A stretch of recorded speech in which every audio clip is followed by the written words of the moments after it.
I bought a skateboard bearing press, and I realized after I purchased it that I couldn't find a single video anywhere online that shows you how to use one. So I figured I would make one.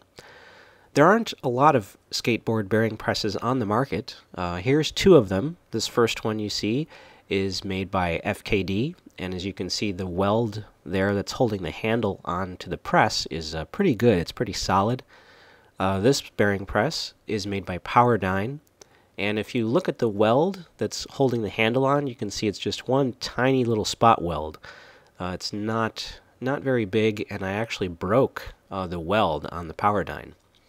So here's a little bit more footage that kind of shows you the quality and the craftsmanship of each of the bearing presses. We're looking first at the FKD.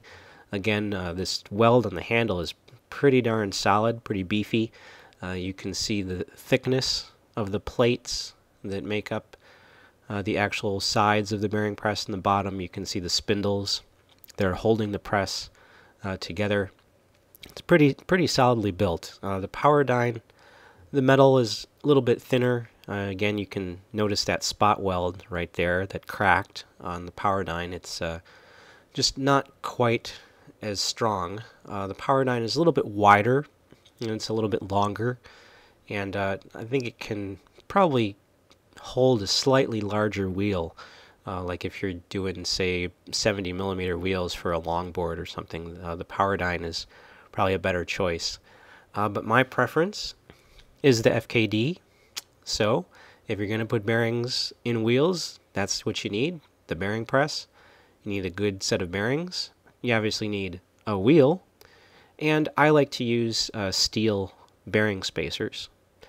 Some people say you don't need spacers. I prefer to use them. Here you have all the elements that you need to actually do your whole little project. So you have the spacer there in the upper left, you got a brand new box of bearings, you have the bearing press, and you have the wheel. So good bearings will come with spacers, but these black ones are actually alloy, and that silver one is made out of steel, which is a lot better because it won't get crushed when you're actually tightening down your bearings. So what you do is you take this little spindle on the bearing press and you flip it up and you stick the bearing on there, and then you put the wheel on the spindle. The next element is the spacer that goes on the spindle, and then you take another bearing and you put that on the spindle. You drop the spindle back into place and try to line everything up, as good as you can, get everything centered as much as possible. And then you carefully grab hold of the handle and push down, and make sure, again, as you're doing it, line everything up, and everything should get pressed into place. And what I like to do, this little trick, is I kind of turn the wheel a little bit and then put a little bit more pressure just to make sure that it's sitting in there all evenly and that it's all pressed into place flat all the way around. And in fact, here, if we get a nice tight close-up, we can see that the bearing is completely even on both sides, nice and flush on every edge. It's not lopsided. It's not in there at a funky angle. And you can see the bearing spacer in the middle there as well.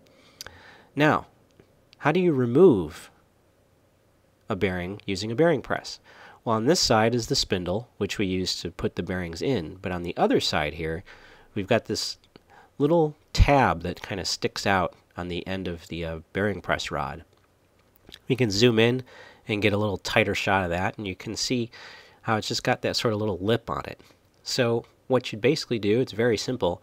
You slide the wheel on, and it will hook over the inside of the bearing. And it'll actually make kind of a little click, when you get it in place. So you just kind of grab the thing, line it up, and slide it on over until it clicks into place.